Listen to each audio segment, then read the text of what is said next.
어머님이 무슨 깡패예요? 건달이냐고요. 그간 공짜로 받아먹으려 한 건 그래, 그럴 수 있다 쳐요.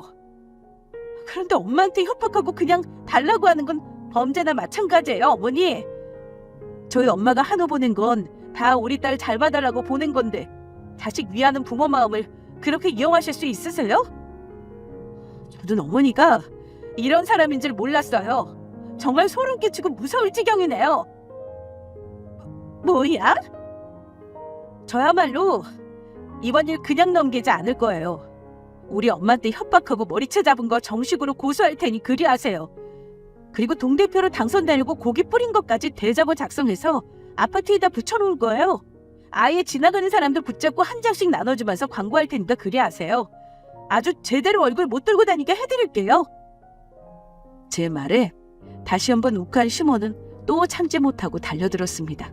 그러자 시모 옆에 있던 남편이 가까스로 잡고 말렸어요. 무슨 노인네가 저리 힘이 좋은지 제 머리채를 잡으려고 발악하더군요.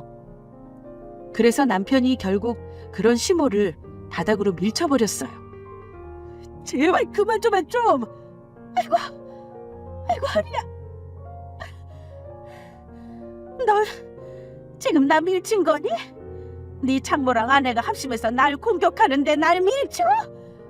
너 내 아들이야 이놈아. 네가 지금 날 밀칠 게 아니라 네 마누라 뺨을 한 대 때려야지. 말이 되는 소리를 좀 해. 저 사람이 뭘 잘못했다고 뺨을 때려? 왜 잘못한 게 없어? 내가 누구 때문에 동대표 떨어지게 생겼는데. 그 동대표가 뭐라고 이 난리야. 그게 뭐 대수라고? 넌 몰라. 그게 얼마나 돈이 되는 장사인데. 엄마, 그만해. 그만하고 나가자. 나가서 나랑 이야기해. 이거나 이놈아. 내가 가기는 어디를 가. 아직 제대로 풍풀이도 못했는데. 그러지 말고 아들. 너 정말 엄마가 이렇게 당하도록 놔둘 거야? 동대표 못 되는 것도 서러워 죽겠는데 고기 장사하는 것들한테 내가 이렇게 개무시를 당해야 하냐고. 엄마 이대로는 억울해서 못 산다. 이렇게 된 거 2판 4판이야. 오늘 이 자리에서 제대로 겨뤄보자고. 너 뭐하고 서 있어? 얼른 네 아내부터 혼내지 않고. 하나뿐인 엄마가 지금 둘한테 밀리게 생겼는데 아들인 네가 나서서 도와야지. 그리고 너 이참에 확 이혼해버려. 깍고기 뭐 얼마나 한다고. 거지 같은 집안 나도 필요 없으니까 당장 이혼해라. 너 정도면 고깃집 사위 안 해도 돼. 더 좋은 집안에 얼마든지 참가할 수 있어. 아직 애도 없겠다. 잘 됐지 뭐. 이 기집애 얼른 우리 집에서 치워버려. 엄마가 더 잘난 여자 이어줄 테니까. 아 뭐해? 얼른 내쫓지 않고. 시모는 빨리 저와 엄마를 내쫓으라고 재촉했습니다. 그러자 남편은 한숨을 푹 내쉬더니 시모의 옷과 가방을 주섬주섬 챙기기 시작했어요. 너 지금 뭐하고 앉아있어? 빨리 저것들 내쫓으라니까. 왜 내 건 챙겨? 내쫓으라며. 엄마 우리 집에서 나가. 뭐? 너 미쳤니? 저것들도 미쳐서 환장해 죽겠는데 왜 너까지 난리야? 정신 차려 이놈아. 엄마나 정신 차려. 아직도 모르겠어? 내가 지금 왜 엄마를 쫓아내는지? 잘못한 건 엄마잖아. 옆에서 쭉 들어보니까 아내하고 장모님 잘못한 거 하나도 없어. 다 엄마가 자초한 일이라고. 엄마, 그깟 고기라고 무시하면 안 돼. 그게 얼마짜린데. 20세트면 1,000만 원이 넘는 돈이야. 그걸 왜 장모님이 부담해야 하는데? 아무리 내가 이해하려고 해도 도무지 이해가 안 돼. 내 엄마지만 진짜 최악이라고. 엄마 때문에 지금 내가 얼마나 창피한 줄 알아? 장모님하고 안 해볼 면목이 없어. 그러니까 엄마 나가. 이혼이고 뭐고 난 절대로 할 마음 없으니까 재혼 같은 소리 입에 담지도 말고 이번 일 아빠한테 다 말씀드릴 거야. 어디 한번 두고 보자고. 누가 쫓겨나는지. 아마 아빠도 나랑 똑같이 난리치실걸? 이 녀석이 진짜. 우리 집에 찾아오지도 말고 빨리 집에 가. 나도 엄마 얼굴 보기 싫은데 이 사람하고 장모님은 오죽하겠어? 얼른 나가. 나가라고. 남편은 시모를 현관 쪽으로 떠밀다시피 밀었고 주춤주춤 밀린 시모는 결국 쫓겨나고 말았습니다. 남편이 쫓겨내니 충격을 받은 듯 보였어요. 잠시 뒤 못 열라며 난동을 피웠지만 경찰이 출동하고 나서 사건은 마무리됐습니다. 이 일이 있고 나서 남편은 저와 엄마에게 무릎 꿇고 용서를 빌었죠. 장모님, 저희 엄마를 대신해서 제가 사과드리겠습니다. 정말 죄송합니다. 그간 마음고생 많으셨죠? 저 몰래 엄마가 그런 짓까지 할 줄은 상상도 못했어요. 그리고 자기야, 당신한테도 정말 미안해. 이게 다 내가 못나서 이렇게 된 거야. 그런 부탁 못하시도록 확실히 단속해야 했는데 내가 정말 미안해. 자기 얼굴 보일 면목이 없다. 나랑 우리 엄마 많이 밉지? 지긋지긋할 거야. 난 자기가 하라는 대로 할게. 내 얼굴 보기 싫다고 하면 이 집에서 나갈게. 근데 이 엄마는 안 돼. 다른 건 다 기꺼이 감사할 수 있지만 자기랑 헤어지는 건 죽어도 못해. 엄마가 잘못한 거 내가 다 갚으면서 사죄 할게. 장모님한테도 자기한테도 내가 더 잘할게. 그러니까 헤어지자는 말만 하지 말아줘. 자기가 엄마 보고 싶지 않다고 하면 그래도 돼. 나도 엄마 안 보고 살 수 있어. 자기를 위해서라면 엄마랑 영 끊고 살 수 있다는 말이야. 그러니까 우리 이별 같은 건 하지 말자. 장모님, 정말 죄송합니다. 저희 엄마 쉽게 용서할 수 없으시겠지만 저 봐서라도 용서해 주세요. 제가 앞으로 진짜 잘하겠습니다. 눈물을 흘리며 사과하는 남편을 보니 마음이 어찌나 짠하던지 저는 그런 남편에게 다가가 안아주며 같이 눈물을 흘렸습니다. 그 모습을 보고 있던 엄마 역시 속상해서 같이 눈물을 흘리셨죠. 그 일이 있고 나서 시모와 우리 집안은 완전히 남남처럼 살게 되었습니다. 아무리 이해해보려고 해도 도저히 용서 안 되는 사람이 있죠. 그게 바로 시모예요. 엄마와 저는 아마 평생 가도 용서하기 어려울 것 같습니다. 사람 고쳐 쓰는 것도 아니고 쉽게 변하지 않을 거란 걸 너무도 잘 알기 때문이죠. 남편과는 이혼하지 않고 잘 지내고 있습니다. 잘못한 건 시모지 남편이 아니니까요. 더군다나 엄마와 제게 진심으로 미안해하고 있고 저를 위해서 시모와 영까지 끊을 결심을 한 사람입니다. 엄마도 남편에게 이런 일이 생겨 한편으로 안타까워하셨지만 시모 없다고 생각하고 살겠다고 선언하셨어요.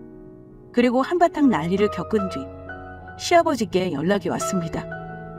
남편한테 모든 걸 다 전해 듣고 사과하고자 연락을 취하셨더라고요.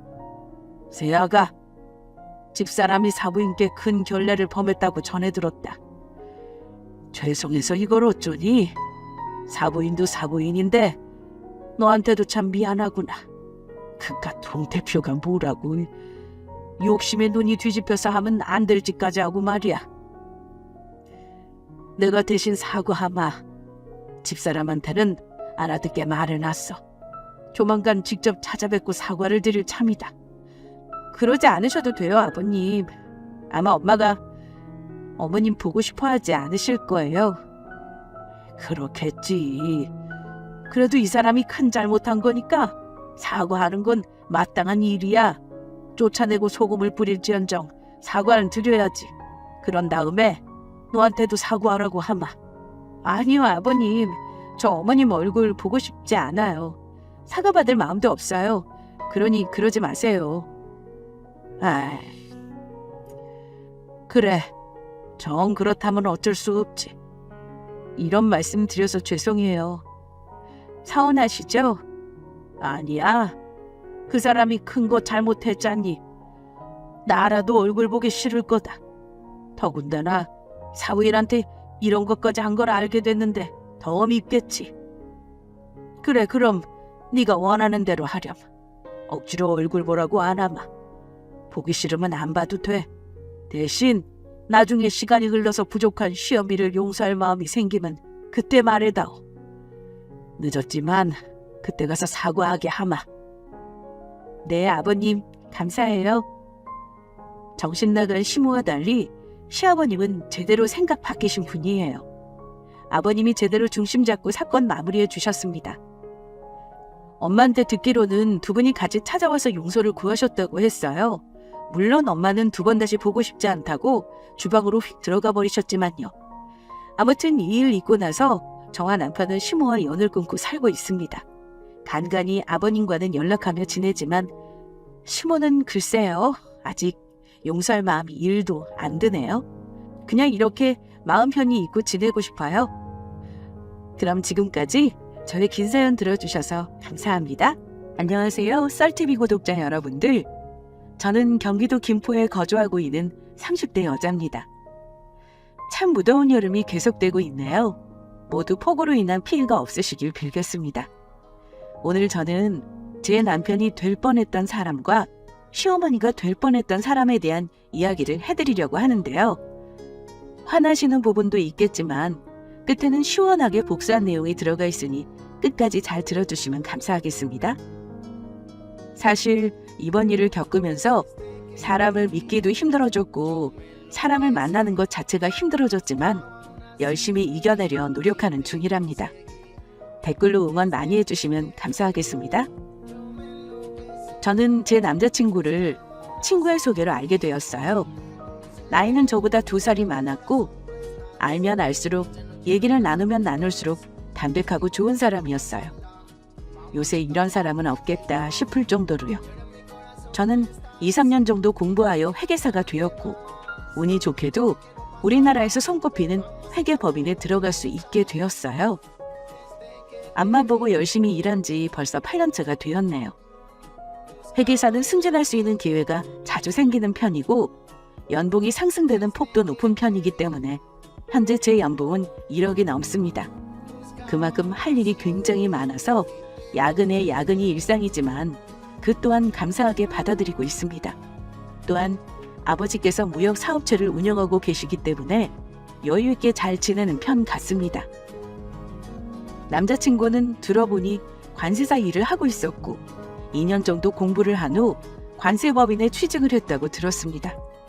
회사가 어떤지 연봉이 어떤지 자세히 물어보진 않았지만 열심히 공부해서 합격했다는 자체가 대단한 것임을 알기에 저는 너무 멋지다며 항상 칭찬해 주었어요. 남편도 딱히 저에게 연봉은 물어보지 않았고요. 서로 예민한 부분이라 그랬겠죠. 나이가 나이인지라 연애를 1년 반 정도 하다 보니 결혼 이야기가 자연스럽게 나오게 되더라고요. 부모님께 결혼 이야기를 슬쩍 해봤는데 아빠께서는 뜻밖의 제안을 하시더군요. 그래서 우리 딸이 결혼을 얘기하는 날이 왔단 말이야? 참. 그러게요. 저도 이제 30이 넘었는데 시집 가야죠. 외동딸 어디 팔려갈까봐 그래요? 아빠도 참. 그 친구 관세사라고 그랬지? 네, 맞아요. 일한 연차는 얼마 안 되는 것 같아요. 그래도 성실하고 괜찮아요. 착하고. 다 알겠는데 결혼 전에 3개월 정도는 살아보는 게 어떻겠니? 연애하는 것하고 직접 살아보는 것하고는 완전히 다르거든. 연애할 때 죽고 못 산다는 사람들이 결혼하고 나서는 같이 살기가 죽기보다 싫다고 하더구나. 사실 급할 것도 없고 우리 딸 부족한 것도 없고 서로 오랜 기간 따로 살아왔으니 맞춰가는 시간도 어느 정도 필요하다고 생각하는데 어떻게 생각하니? 잠깐 3개월에서 6개월 정도 사는 곳은 내가 지원해주마. 틀린 말씀은 아니죠. 사실 평일에는 바쁘다고 거의 못 받기도 했고 우리 붙어있을 시간이 없었어요. 그 사람도 그렇고 저도 그렇고 서로 살펴볼 시간이 없었던 것 같아요. 좋아요. 저도 그게 맞는 것 같아요. 지내다 보면 더 좋아질 수도 있고 도저히 안 된다면서 헤어질 수도 있죠. 미리 저도 남자친구와 가까이서 지내보고 싶어요. 그렇게 저는 아빠의 제안으로 결혼 전 동거를 시작하게 되었어요. 결혼 날짜는 웨딩홀 돌아다니면서 예약을 해둔 상태였으니 거의 결혼한 거나 다름없었죠. 서로 바쁜 맞벌이였기에 집안일은 나눠서 하기로 합의를 보았어요. 평일에 남편이 저보다 야근이 거의 없는 편이었기에 대충 청소 빨래만 해두기만 하면 저는 주말에 거의 집안일을 도맡아 했습니다. 그것 또한 서로 좋게 다 얘기가 된 상태였고요. 남자친구와 함께 지내는 건 그다지 큰 문제가 없었어요. 지금 생각해보면 다투긴 했어도 사소한 내용이었기에 금방 화해하고 잘 지냈으니까요. 또한 같이 지내다 보니 맞춰나가고 얘기할 부분이 많긴 하더라고요. 서로 자세한 연봉은 말하지 않았기도 했고 돈 관리는 각자 하는 게 좋겠다고 말을 나눴기에 각자 생활비 통장에 생활비를 냈어요. 따로 저축할 돈도 모으기로 했고 나머지는 서로 터치하지 않기로 했습니다. 괜히 싸울 일은 만들기 싫었거든요. 그렇게 저희는 잘 지내고 있었는데 방해꾼이 등장했습니다. 바로 저희 시어머니가 되실 분이요. 편의상 시어머니라고 부르겠습니다. 연애하면서는 거의 시어머니를 못 배웠다고 하는 게 맞는 것 같아요. 한두 번 오가다가 집 앞에서 가볍게 인사만 드린 게 다였거든요. 남편에게 설명 듣기로는 되게 밝고 에너지 넘치는 분이라고만 들었어요. 너무 바쁘시다고 하셔서 그냥 전화로 결혼 허락도 받았었고 곧 찾아뵈어야지 했는데 어머님 생신이 다가오고 있었습니다. 오빠, 근데 어머님 생신은 얘기된 게 있어? 아니면 우리가 좋은 건 예약하면 돼? 처음이라 어떻게 해야 할지 잘 모르겠어서 어떤 걸 좋아하시는지도 잘 모르겠고 우리 엄마 있잖아. 친구가 너무 많아서 생신마다 거의 잔치를 하셔. 나는 좀 줄이자고 그냥 가족끼리 조용히 밥 먹자고 하는데도 그게 안 되나 봐. 무조건 관심을 크게 받으시는 걸 좋아하시더라고. 아빠나 나나 조용한데 우리 엄마만 왜 그러나 모르겠어. 어머 정말? 그럼 이번에도 무슨 동네 잔치를 하신대? 아마 그럴 거야. 듣기로는 뷔페 예약했다던데 아마 친구들 다 참석하실 거야. 그냥 우리는 몸만 가면 돼. 너무 부담 갖지 말고. 그래? 한정식집 예약하려 했더니 안 그래도 되겠구나. 그럼 선물 좋은 거 사다 드려야겠다. 그렇게 저는 처음 어머님 생신에 참석하는 거라 엄청 신경을 썼어요.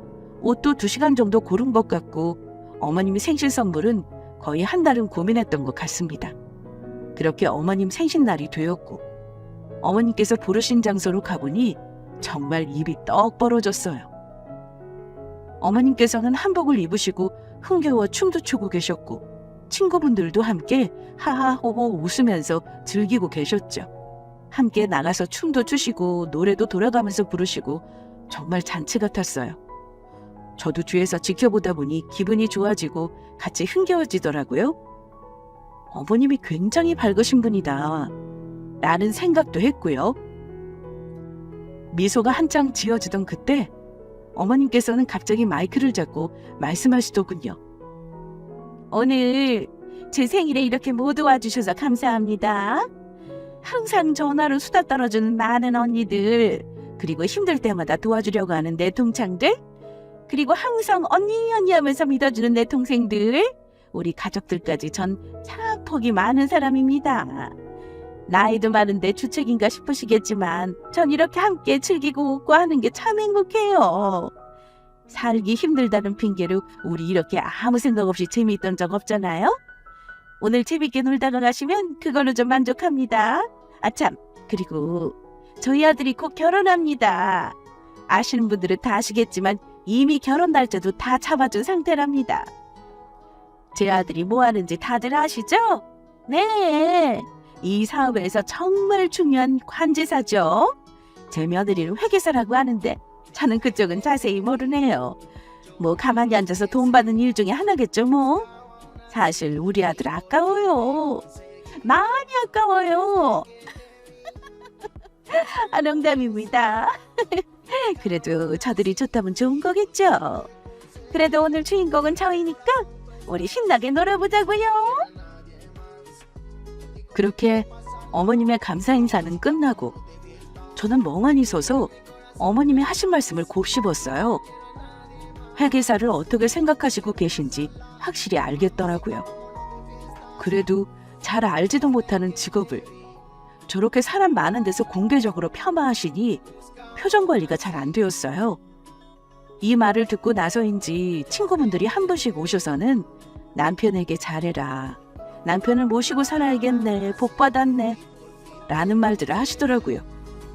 제가 왜 뭐가 부족해서 모시고 살아라 라는 말을 들어야 하는지 지금 생각해도 어이가 없습니다. 제가 기분이 안 좋아 보이니 남자친구는 계속 제 눈치를 보았고 저희를 예의주시하고 계셨는지 시어머니께서는 저희에게 다가오시더라고요. 재밌게 잘 놀고 있니? 원래 내가 생일 잔치를 이렇게 거하게 해. 얼마 남지도 않은 생일 이렇게 신나게 보내면 좋잖니. 아, 네. 참, 아까 내가 앞에서 말했던 거 불편했니? 회계사 어쩌고 한 거? 뭐, 제가 하는 일도 잘 모르신다고 했으니 그러실 수 있을 거라고 생각해요. 갑자기 말씀하셔서 놀라긴 했지만요. 농담이라고 했지만 사실 농담 반 진담 반이었어.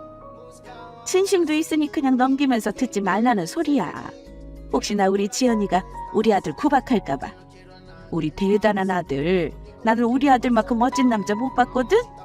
내가 시간을 되돌려서 아가씨가 되면 졸졸 쫓아다닐걸? 암튼 봄 잡은 줄 알아. 네, 좋은 사람 맞죠? 우리 아들 모난 구석도 없는 완벽한 남자니까 떠받들면서 살아, 어? 시어머니는 요즘 시대에 어울리지 않는 말을 계속 하셨고 제가 갑작스러웠다, 많이 당황하고 놀랬다라는 말로 불편함을 표시해도 어머님은 끄떡하고 자랑을 하셨어요.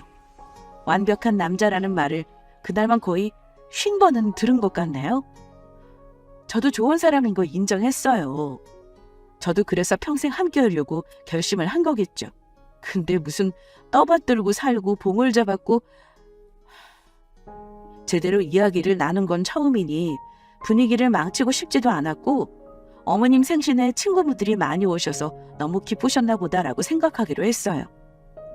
나중에 기회되면 내가 무슨 일을 하는지 말씀드려야겠다고도 생각했고요. 그렇게 그날은 제가 삭히면서 일단락이 되었는데 그 이후로도 어머님은 계속해서 멈추지 않고 저를 무시하기 시작하셨습니다. 그때부터가 제가 힘들어졌던 것 같아요. 하루는 시댁에 가서 어머님과 식사를 한 뒤 같이 TV를 보고 있을 때였어요. 밥 먹을 때도 괜찮았고 과일을 함께 먹을 때도 괜찮았는데 문제가 생긴 건 집안일로 트러블이 난 부부 이야기가 나온 프로그램이 시작되고 나서부터였습니다. 내용은 대충 와이프가 집안일을 하지 않아서 남자가 사연을 제보한 내용이었고 관절 카메라가 줄을 이루고 있었습니다. 그때 어머님은 궁금하셨는지 저에게 여쭤보시더라고요. 참, 세상이 어떻게 돌아가고 있는 건지 본인들이 다 해야 하는 것들이 있는 건데 너희는 어떻게 하고 있니? 그건 안 물어봤었네. 요새 젊은 사람들 알아서 야무지게 잘하겠지만 그냥 궁금해서. 아, 평일에 제가 야근이 많아서 집에 들어가면 거의 10시, 11시 언저리라서요. 평일에는 대충 오빠가 거의 해둬요. 요새 여름이라 냄새나니까 설거지 안 쌓이게 해둔다든지 빨리 필요한 거는 먼저 해둔다든지 그 정도요. 그리고 주말에는 제가 거의 도맡아 하는 편이고 힘든 거 거의 같이 하고요. 뭐라고? 지금 그럼 나눠서 한다는 말이냐? 네, 나눠서 하고 있어요. 서로 바쁘잖아요. 일도 많고 서로 배려하면서 해야죠. 난 진짜 몰랐다. 아니, 너희들이 합의를 한 거야? 네, 같이 사는 거 시작하기 전부터 얘기 다 끝낸 거였어요. 경제권도 그렇고 집안일도 그렇고. 아니, 치연아, 솔직히 이건 좀 아니지 않니? 우리 아들 2년을 꼬박 열심히 공부해서 5천이나 벌어. 연봉이 5천이나 된다고. 진짜 어마어마한 액수지? 아무나 이렇게 버는 줄 아니? 너 주변에 그런 사람 있어? 없을걸? 있다고 해도 어디 TV에 나오거나 인터넷에서 번지르르하게 공연하는 사람들이겠지. 일반 회사 다니면서 이렇게 벌기 힘들다 너? 어머님, 제 주변에 5천 버는 사람들이 있어요. 돈 많이 벌든 적게 벌든 다 열심히 아등바등 살아내요. 오빠만 대단하고 오빠만 최고의 연봉은 아니에요. 저번부터 자꾸 그렇게 말씀하시길래 뭔가 착각하고 계신 것 같아서 말씀드립니다. 너 회계사고 사무직이랑 다름없는데 뭐 한 200 정도 받는 거 아니니? 그리고 무슨 월급 받는 사람 중에 연봉 5천이 주위에 있어. 왜 거짓말을 해? 이 웃긴다 정말. 연봉 5천이면 상위 1%라는데 뭘 제대로 알고 말하는 건지. 그리고 그렇게 5천이나 벌어다 주는 남편을 만났으면 너가 집안일을 2배 넘게 해야지. 거의 3배 정도. 안 그러니? 네? 어머님, 제 월급이 얼마인지도 모르시잖아요. 근데 뭐 때문에 200이라고 확신하시고는 집안일을 3배나 하라고 하세요? 전 그렇게는 못해요, 어머님. 다 힘들게 일하고 있는데 그냥 반반하자고 하는 게 잘못인가요? 돈 따라서 집안일 비율도 정해야 해요? 사랑하는 부부가 그렇게 하는 게 맞는 건가요? 왜 저희 부부 일을 어머니께서 왈가왈부 하시는지 모르겠습니다. 불편합니다. 예, 우리 아들이고 내가 30년을 모셔서 키웠다. 그러면 집안일을 어떻게 나눠서 하고 있는지 궁금할 수도 있고 현실적으로 조언도 해줄 수 있는 거 아니니? 그럼 지금 평일에는 우리 아들 혼자 그걸 다 감내하고 있다는 거 아니야? 야근하면 얼마나 한다고? 요새 뭐 회사들 탄력근무제다 뭐다 해서 일찍 오면 일찍 가더만. 거짓말하는 거 아니고? 네, 아니에요. 그리고 주말엔 제가 도맡아서 거의 대청소를 하고 있습니다. 평일에 오빠가 하는 거 다 합친 것보다 더 많아요. 어머님은 계속해서 본인 아들이 연봉이 5천이 넘으니 저보고 집안일을 3배 더 많이 하라는 얼토당토하는 말씀을 하셨어요. 상위 1% 꿈의 직업의 연봉이라며 저에게 계속 떠받들어서 살라는 말씀을 반복하셨고요. 저는 집안일은 반반하는 게 맞다고 생각했고 종종 제가 힘들면 오빠가 더 많이 할 수도 오빠가 힘들면 제가 더 많이 할 수도 있다고 생각했어요.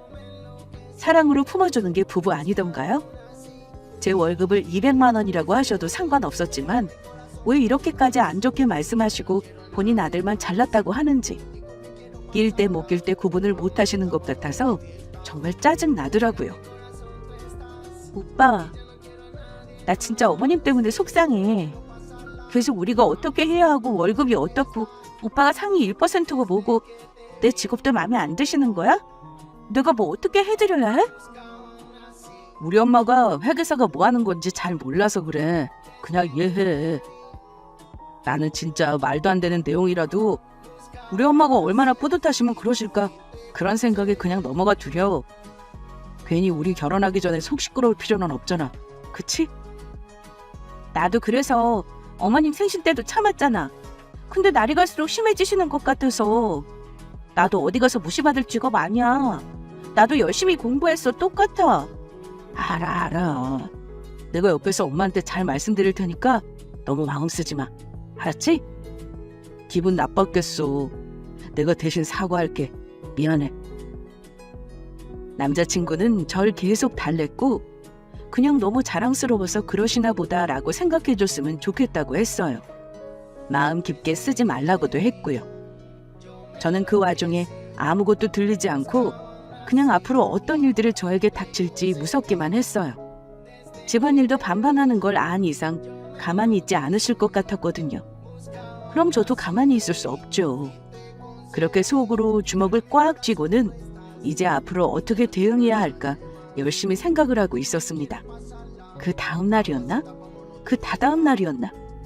제가 몸이 안 좋아서 연차를 낸 아침 누가 저희 집 현관문을 두드리는 게 아니겠어요? 열어보니 50대 정도로 보이는 여사님이 한 분 서 계셨어요. 처음 뵙는 분이라 처음에는 집을 잘못 찾아오신 줄 알았고요. 여기 1302호인데 찾으러 오신 분 있으세요? 혹시 김지연 씨 맞아요? 네, 맞는데요? 무슨 일로 오셨어요? 처음 뵙는 분 같은데? 잘 찾아왔구나. 다행이다. 안녕하세요, 지연 씨. 전 시어머니가 보내신 가사 도우미예요. 오늘 하루 종일 남편분 일할 때 도와드리라고 사무실에서 말씀 전해들었어요. 아마 평일 내내 뵐 수도 있을 것 같아요. 잘 부탁드려요.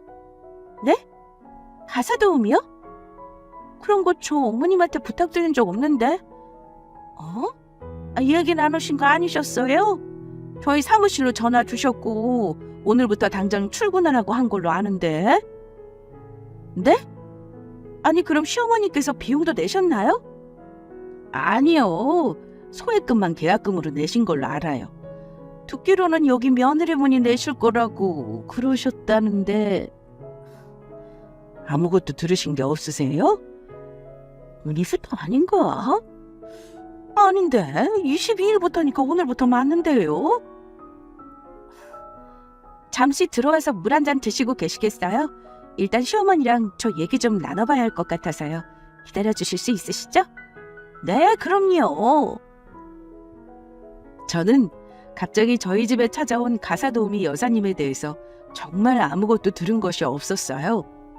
주소와 내 이름까지 다 알고 계시는 거 보니 우리 집에 온 건 맞는 것 같은데 갑자기 어머니께서 보내셨다니요. 계약금도 내셨다고 하셔서 이게 뭔가 싶어서 저는 바로 어머니께 전화를 드렸습니다. 이하 녹음을 한 내용은 그대로 적었습니다. 어머님, 전화 가능하시죠?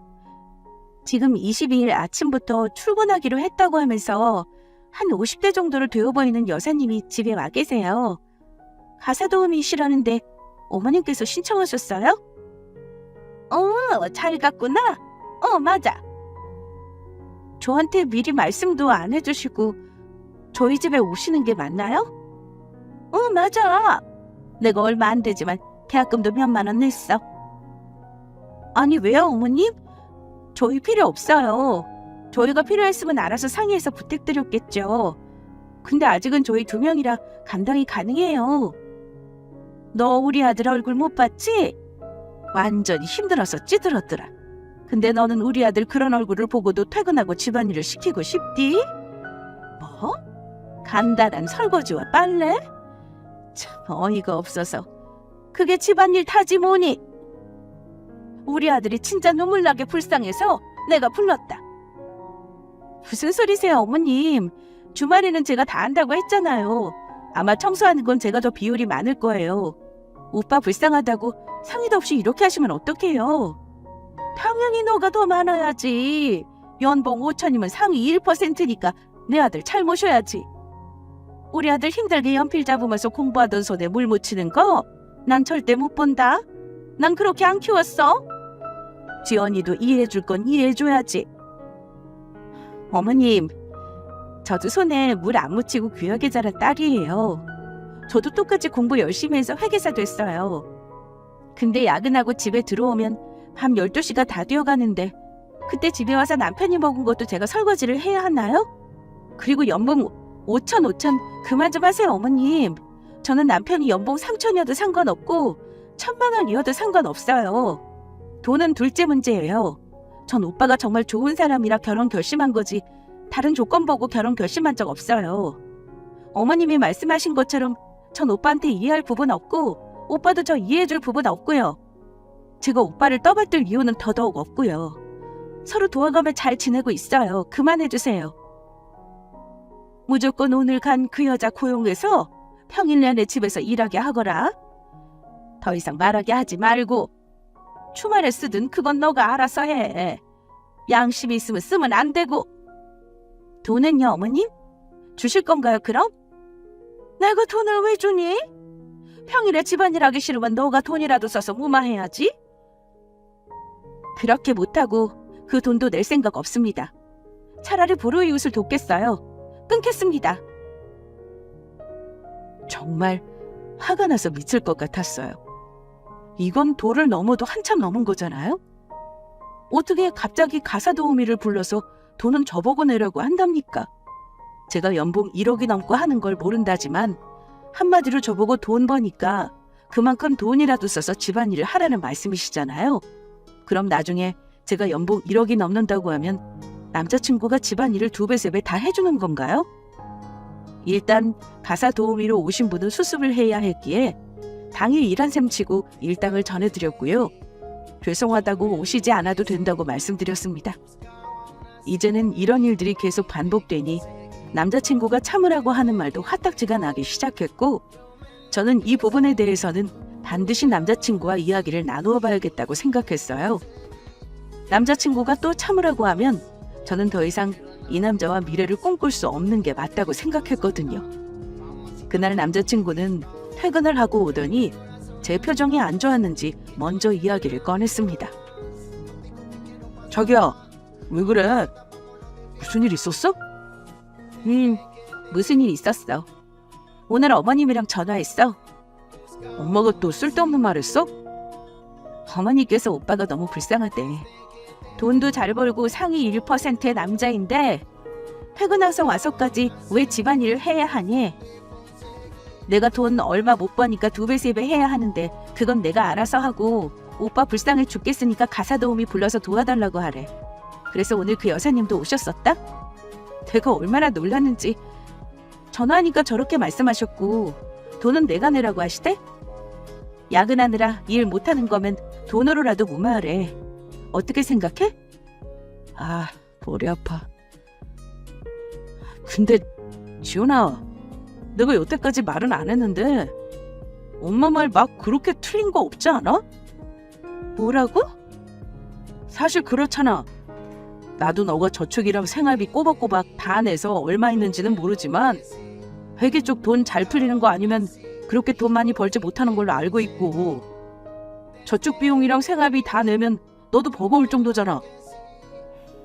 그래 보였어. 내가 돈을 조금 더 낼 테니까 너가 집안일을 좀 더 하는 게 맞지 않을까 싶어. 그래서 내가 더 일을 많이 하는 게 맞다고? 평일에도 야근하고 와서 하는 게 맞고? 그래야 한다는 건 아니야. 난 널 이해하니까. 근데 우리 엄마 말에도 그렇게 노발대발 할 필요 없다는 거지. 그렇게 틀린 말은 아니니까. 나도 종종 회사 끝나고 와서 설거지나 빨래를 하려고 하면 얼마나 힘들고 그런지 몰라. 신혼이라 겨우 일단 하긴 하는데 나도 내가 언제까지 할 수 있을지 모르겠어. 엄마가 조금 감정적으로 말씀하시긴 했지만 너가 조금 더 하는 게 맞지 않나 싶어. 주말에 쉬면서 하는 거랑은 다르니까. 더 어이없다. 너가 돈 그렇게 많이 번다고 생각해? 이 세상에서 손꼽힐 만큼 재벌이야? 남들 다 그렇게 살아. 더 돈 많이 벌어오는 남편들도 애 봐주고 집안일하고 다 해. 너 엄마한테 무슨 생활에도 당한 거야? 왜 이렇게 당당해? 너도 속으로 그렇게 생각하고 있었구나. 내가 돈 더 많이 벌어오는데 왜 반반해야 하는지 모르겠다고. 가증스럽다. 어이도 없고. 결국 남자친구하고 이야기를 나누어 보니 남자친구도 똑같이 생각하고 있는 상황이었어요. 엄마하고 아들인데 그 피가 어디 가겠나요? 가장 중요할 때 팔이 안으로 굽더군요. 이미 둘은 제가 200만 원도 못 번다고 생각하고 있는 것 같았어요. 제 앞에서 재벌처럼 행세하는 남자친구가 이제는 꼴도 보기 싫었고 당장 헤어져야겠다는 생각으로 더 많이 기울게 되었습니다. 그렇게 남자친구와 대판 싸우고 씻으러 갈 때 핸드폰 알람이 울려서 몰래 열어봤는데 참나, 기가 막힌 문자가 와 있더군요. 바로 카드값 독촉 문자였습니다. 얼마나 미루고 미뤘는지 마지막 고지 문자 같았어요. 전 정말 헛웃음만 나왔습니다. 저보고 저축하려는 돈 내고 생활비 내고 버겁지 않냐고 하더니 막상 버거운 건 남자친구였어요. 그렇게 적은 월급도 아닌데 대체 카드값이 왜 밀리는 건지 궁금해서 들어가 보니 어머니께 드릴 명품 선물도 많이 구매했었고 남자친구 본인이 쓸 명품도 많이 구매하는 것 같더라고요. 회사에 놔두고 다니는 건지 전 보지 못했었고요. 기본적으로 사치가 심한 사람이었어요. 월급 내역도 살펴보니 연봉 5천이 아니고 거의 연봉 3,500 정도 되더군요. 어머니께 거짓말을 한 거였어요.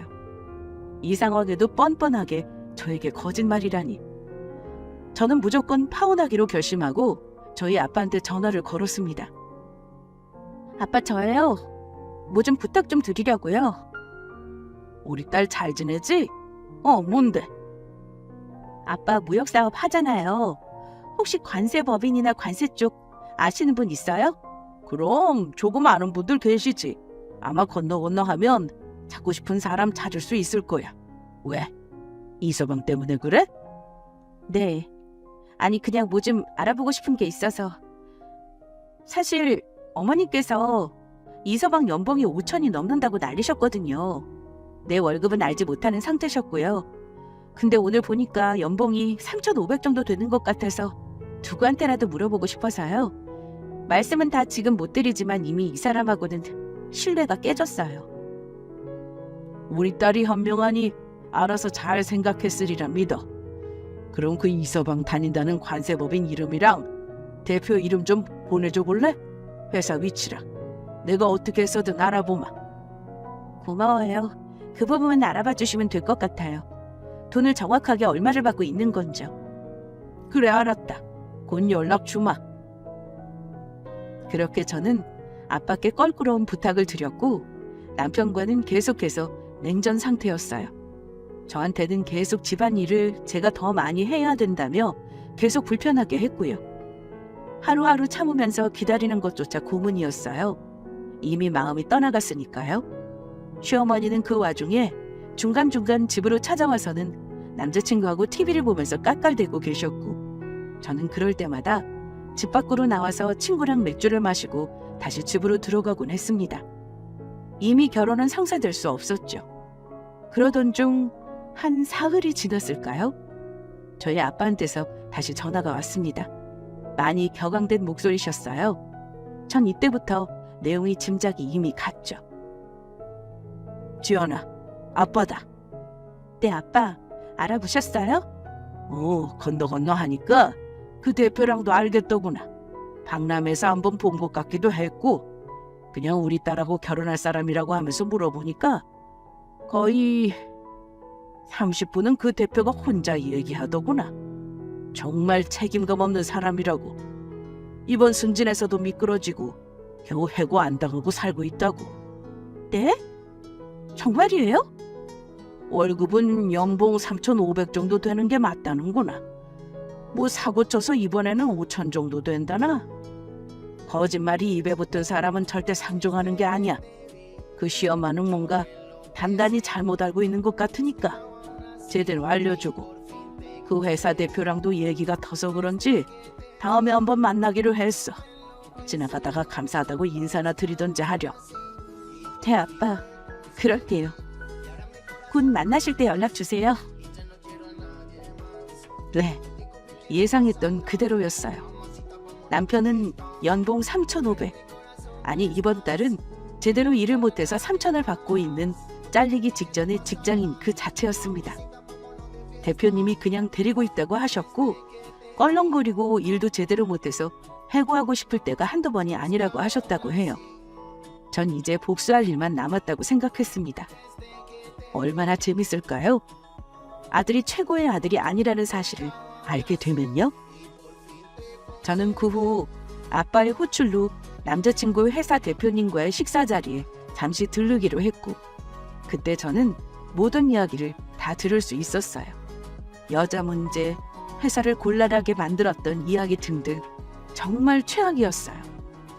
저는 그날 남자친구가 시어머니와 그 동네 주변에 온다는 걸 알고 있었긴 했는데 화장실에서 갔다 오면서 슬쩍 방안을 보니 제 남자친구와 시어머니가 있는 것 같았습니다. 제일 유명한 한식집이라 그럴 수 있겠다 생각하고 긴가민가해서 방문 사이로 귀를 대고 들어보니 정말 그들이었어요. 그 와중에도 제 욕을 하고 있더라고요. 한참 서서 듣고 있으니 제가 왜 다시 안 돌아오는지 걱정되셨는지 아빠가 나와서는 함께 그 이야기를 듣고 있더라고요. 그러다 보니 남자친구 회사 대표님이라는 분도 함께 듣게 되었고요. 수치스럽고 부끄러웠지만 제가 해결해야만 하는 일이었습니다. 아니, 치연이 걔는 그래서 숙이고 들어왔니? 아니요, 똑같아요. 왜 그러나 몰라. 고집은 엄청 세서는. 걘 정말 안 되겠구나. 다른 여자 없어 너? 저 정도면 줄을 설 텐데. 아니면 내가 선자리라도 주선하고 너 소개시켜달라는 친구들이 줄을 서하죠. 배가 돈은 못 벌어도 집안은 은근 빵빵해요. 저번에 전화하는 거 대충 들어보니 장인어른 되실 분이 무역사업을 하는데 그게 좀 큰 게 아닌가 봐요. 뭐 동남아 쪽에도 좀 지점이 있는 것 같더라고요. 정말? 참, 능력이 그렇게 좋으면 딸내미 돈이나 더 벌게 해주지. 그러게요. 일단 뭐 지연이 자체로는 성격이 잘 맞는다고 생각하고 또 여태까지 정도 있으니까 잘해보려 하는데 도저히 대화가 안 되니 원. 엄마 말이 뭐가 틀린 게 있어요? 솔직히 다 똑같이 귀한 게 말이 안 되죠. 내가 어떻게 컸는데. 회사도 저한테 이거 해달라 저거 해달라 돈 더 준다고 난리인데 미래를 봐서도 제가 훨씬 귀하죠. 그럼 당연하지. 그냥 옆에서 살펴보다가 장인어른 돈 많은 거 아니면 그냥 튀어. 네, 그러려고요. 그때 저희 아빠가 순간 화를 참지 못했는지 그 방문을 활짝 열고는 한참을 그냥 서 계시는 게 아니겠어요? 뒤에는 저와 그 대표님도 함께 서 있었고요. 대표님, 여긴 어쩐 일로 장인어른하고 지원이까지 어쩐 일이야? 다 들었어. 지금 너하고 너네 엄마가 한 얘기. 너가 말한 돈 잘 버는 우리 아빠랑 너네 회사 대표님하고도 다 같이 들었어. 저 정말 재활용도 안 되겠다. 저기 아줌마, 이제 결혼 안 할 거니까 아줌마라고 불러도 되죠? 당신 아들 얼마 버는 줄 알아요? 연봉 5천? 상위 1%? 걔가 웃고 가겠네. 당신 아들 이번에 연봉 3천 받았어요. 혹시 10년 전 상위 1%를 말하는 거예요? 아들, 아니 이게 무슨 소리냐? 회사에서 실수하고 사고 쳐서 이번엔 3천만 원밖에 못 받았다고요. 누가 완벽해요 대체? 누가 빌빌 기어할까요 지금? 그리고 아줌마, 저 이거 내역 좀 보실래요? 월급 들어온 거요. 저 이번에만 정확하게 연봉 1억 3천 받았습니다. 이게 몇 배야? 당신 아들보다 1억을 더 벌었네.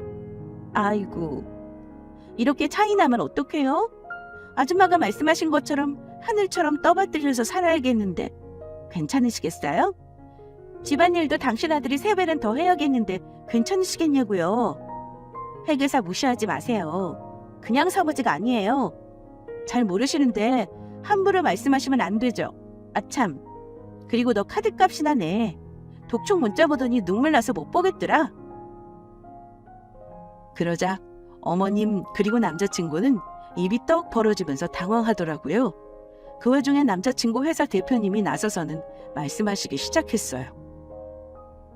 주연 씨, 이건 아니지 않나? 우리 회사 이렇게 망실을 시키고 다니나? 주연 씨 자르고 싶고 해고시킨다는 건 아지겠지 하고 하면서 참아왔는데 우리가 돈을 더 준다고 난리라고? 웃음밖에 안 나오네. 주연 씨 사고 친 것도 어머님이 다 아시나? 유부녀랑 일 터트린 거, 그래서 남편한테 주먹으로 맞았던 거 다 아나 몰라? 공금도 손대려다가 들켰잖아. 난 지금 당신 여자친구 아버지랑 연결되어서 다행이라고 생각하고 있어. 한 사람 인생을 구제한 것 같아서 뿌듯하기까지 해. 주연 씨하고는 여기까지인 것 같네. 좋은 곳 찾아갈 수 있을진 모르겠어. 내가 워낙 마당발이라 이 입이 가만히 있을지는 모르겠거든. 부당해고라고 고소해도 돼. 난 무서울 거 없어. 여태까지 당신이 잘못한 거 다 증거 있으니. 다음 주부터 나오지 말게. 이런 사람이 우리 회사 직원이라는 게 부끄럽군. 대표님, 잘못했습니다. 제가 원래 이런 사람 아닌 거 아시지 않습니까? 그냥 어머니랑 이야기를 나누다 보니 감정이 격해졌나 봅니다. 정말 죄송합니다. 앞으로 더 정신 차려서 열심히 하겠습니다. 제발 자르지만 말아주세요. 죄송합니다. 그러자 어머님도 옆에서 거들기 시작했어요. 대표님, 정말 죄송합니다. 우리 아들이 부족했습니다. 아니, 제 탓입니다. 제가 제 아들 이야기만 듣고 제 아들만 잘난 줄 알고 살았습니다. 다시는 이런 일 없도록 단단히 더 교육시키겠습니다. 그리고 지연아, 미안하다. 이 애미가 아무것도 모르고 모든 일을 망쳤구나. 너도 귀한 자식인데 이렇게 돈으로 사람을 평가하려 했다니. 나는 정말 너가 이렇게 멋진 사람인지도 몰랐고 내가 실수한 것을 인지도 못했구나. 부끄럽다. 그리고 사돈어른, 제가 아이를 정말 잘못 키웠습니다. 죄송합니다. 아닙니다. 장인어른 돈 많은 거 아니면 귀라면서요. 그게 지금 30 먹은 아들한테 엄마가 하실 말씀이십니까? 자식 보기 부끄럽지도 않으세요? 왜요? 이제 장인어른 돈 많은 것 같으니 사과하고 기생하시기로 하셨습니까? 전 더 이상 드릴 말씀이 없습니다. 우리 딸 이런 저런 수모 겪고도 저에게 단 한마디도 안 했던 딸입니다. 이제 결혼의 결자도 꺼내지 마시고 그냥 각자 길 가는 게 좋을 것 같습니다. 그리고 너! 엄마가 아무리 그래도 넌 주대 있게 너의 와이프 될 사람을 지켰어야지. 뒤로는 그렇게 딴 생각하고 그게 맞다 생각하나? 한심한 것. 그렇게 저와 저희 아빠 그리고 대표님은 방을 나와서 저희 방으로 향했어요. 그렇게 한참을 대화를 하고 난 뒤에 저는 집으로 향했습니다. 그래도 한때는 사랑했던 사람이라 속상하기도 하고 화도 나고 이런저런 감정이 많이 들더라고요. 그 후로 남자친구와 시어머니가 될 뻔했던 분은 전화에 문자에 저를 붙잡으려 노력하셨지만 헛수고였고요. 무슨 황금알을 낳는 거위에 배를 갈라서 미안하다는 엉뚱한 소리를 하시던데 제가 황금알을 가지고 있다는 걸 알게 되시긴 했나 봐요. 웨딩홀의 기간이 많이 남아 수수료를 낼 필요도 없어서 바로 취소했고 그 다음날 당장 저는 사람을 불러서 남자친구 짐을 모두 정리했고 집 밖에 내놓았습니다. 뭐 현관문을 몇 번 치고 울더니 그냥 가더라고요.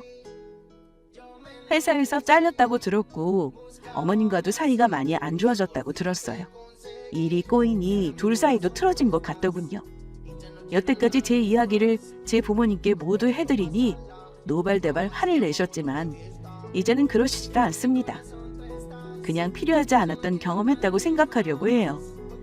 오늘 이야기는 여기까지였는데 정말 저는 조상님이 저를 도와주셨다고 생각하고 있습니다. 열심히 엄마 옆에서 제사 음식을 도와드렸을 뿐인데 이렇게 도움을 받다니요.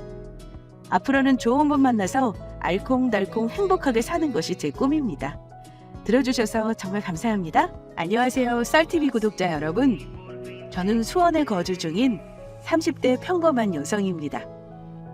남편이랑 이혼한 지는 한 3달 정도 됐어요. 썰TV 사연을 듣다 보니 제 이야기도 어디 가서 빠지지 않아서 사연 보내게 되었습니다. 지금은 남남이 된 전 남편을 같이 욕해주시면 고맙겠네요. 끝난 사이지만 괘씸한 마음은 평생 가도 풀리지 않을 것 같습니다. 그럼 제 이야기 시작할게요. 남편이랑 저는 지인의 소개로 만났고 2년 정도 연애한 뒤 결혼했어요. 결혼 당시 우리가 모은 돈이랑 양가 집안에서 반반 부담해 주신 돈으로 식 올리고 신혼집을 마련했습니다. 그렇게 결혼해서 1년간 평화로운 나날을 보냈어요. 그러다 이게 무슨 마른 하늘의 날벼락인지 멀쩡하던 친정아빠가 급선 심근경색으로 사망하셨습니다. 그 슬픔에 저와 엄마는 한동안 슬픔을 이루 말할 수 없었죠. 허망하게 아빠를 떠나보낸 것도 슬프지만 혼자 남은 엄마를 생각하니 마음이 더 미어졌습니다. 엄마, 정말 아무것도 안 먹을 거야? 그러지 말고 뭐라도 좀 먹자, 어? 내가 엄마 주려고 죽 써왔어. 아유, 뭐하러. 입맛 없다니까. 입맛 없어도 먹어야지. 언제까지 이러고 있을 거야? 엄마 이러다 정말 쓰러져. 그럼 그런 거지 뭐. 네 아빠 그렇게 보내고 혼자 잘 먹고 잘 살아서 뭐하니? 엄마, 산 사람은 살아야지. 이러고 있으면 아빠가 마음 편히 갈 수 있을 것 같아? 엄마 이러는 거 아빠가 바라는 일 아닐 거야. 그리고 나한테는 이제 엄마밖에 없어. 이러다 엄마까지 잘못되면 나 정말 못 살아. 남편이는 엄마 마음 충분히 이해돼. 하지만 나도 아빠를 잃었어. 엄마처럼 똑같이 힘들고 괴롭다고. 그렇지만 마냥 슬퍼할 수만은 없잖아. 우리 이제 그만 아빠 보내주자. 걱정 없이 마음 편히 가실 수 있도록. 이쯤 했으니 그만 있자. 그게 엄마를 위한 일이야. 평소 인고 부부란 말을 자주 들으셨던 부모님. 두 분 사이가 워낙 좋아서 그런가 아빠가 돌아가신 뒤 엄마는 못 견딜 만큼 슬퍼하셨어요. 진작 아빠의 건강을 돌보지 못한 본인을 자책하면서요. 엄마 탓이 아니다. 어쩔 수 없는 일이었다.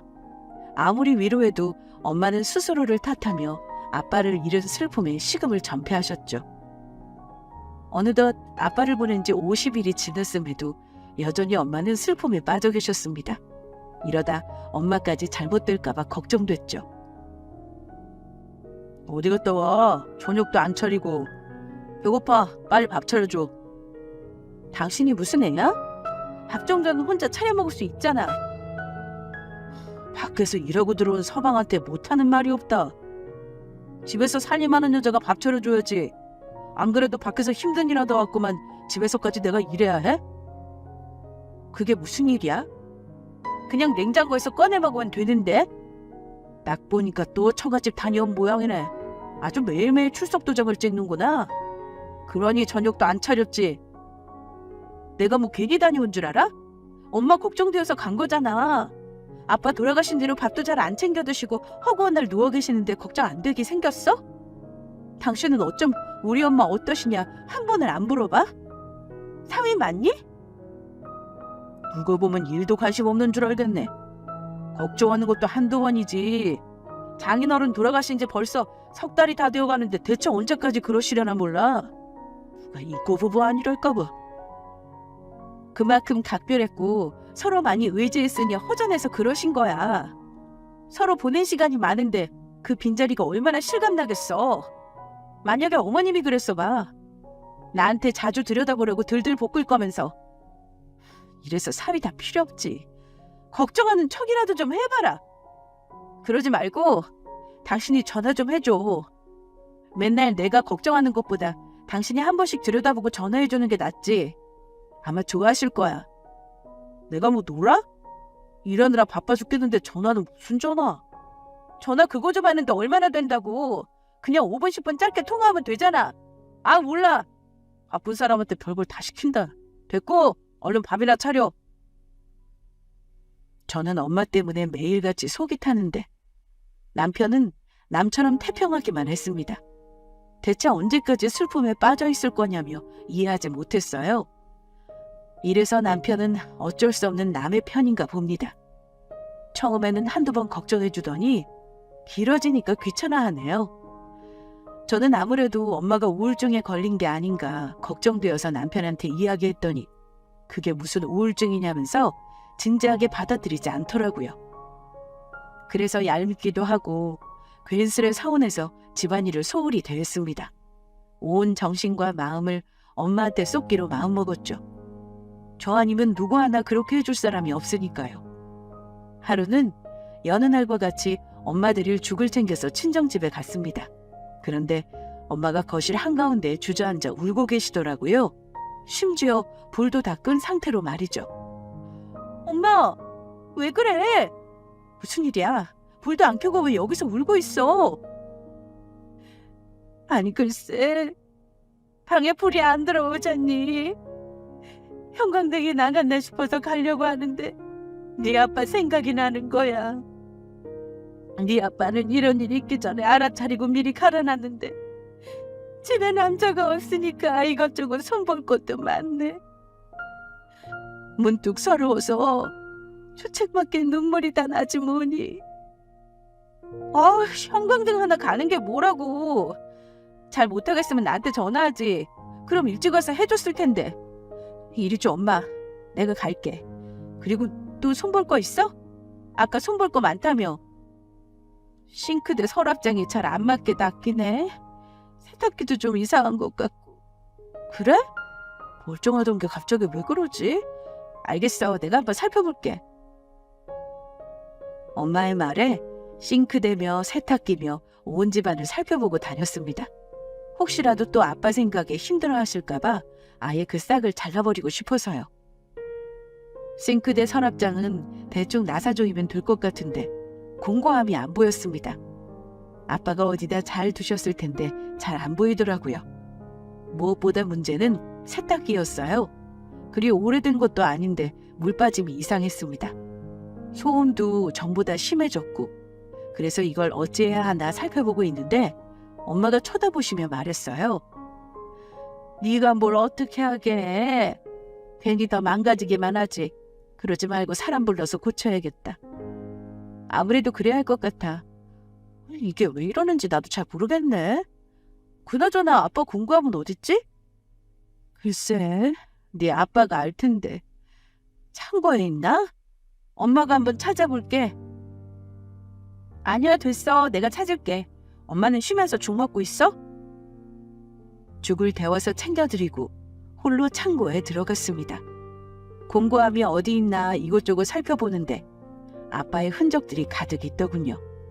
그래서 괜히 눈물이 왈칵 쏟아져 나왔습니다. 이 집에는 아빠의 흔적이 이렇게나 많은데 엄마가 감당하시기 힘들만도 하시겠다 싶었어요. 그래서 그날 저녁 집에 와서 남편에게 있었던 일을 하소연하며 도움을 요청했습니다. 그러니까 자기가 와서 좀 도와줘. 내가 뭘 할 줄 안다고 도와. 엄마랑 나보다는 자기가 훨 낫지. 그래도 남자니까. 그러지 말고 와서 한번 살펴봐. 못질도 좀 해주고 세탁기도 좀 봐줘. 그런 건 그냥 사람 불러서 하는 게 제일 나아. 내가 뭐 수리업자도 아닌데 왜 나한테 그래? 진짜 이러기야? 집에 남자라고는 당신 하나니까 이러지. 남도 아니고 당신 장모야. 늙은 장모가 혼자 집에서 저러고 있는데 딱하지도 않아? 자주 들여다보는 건 바라지도 않아. 이럴 때 한 번 좀 도와주면 좋잖아. 저는 속이 상해 죽겠는데 남편은 귀찮아하기만 하니까 진짜 서운하더라고요. 너무한다 싶어서 참다 못해 화를 냈습니다. 그러자 지도 조금 찔렸는지 알겠다고 하더라고요. 그렇게 주말에 남편이랑 같이 친정집에 갔어요. 그리고 남편이 이곳저곳 둘러보면서 드릴로 서랍장 분해하고 제대로 못질도 해줬습니다. 세탁기도 한번 살펴보더니 뭐가 막힌 것 같다면서 떨어졌고요.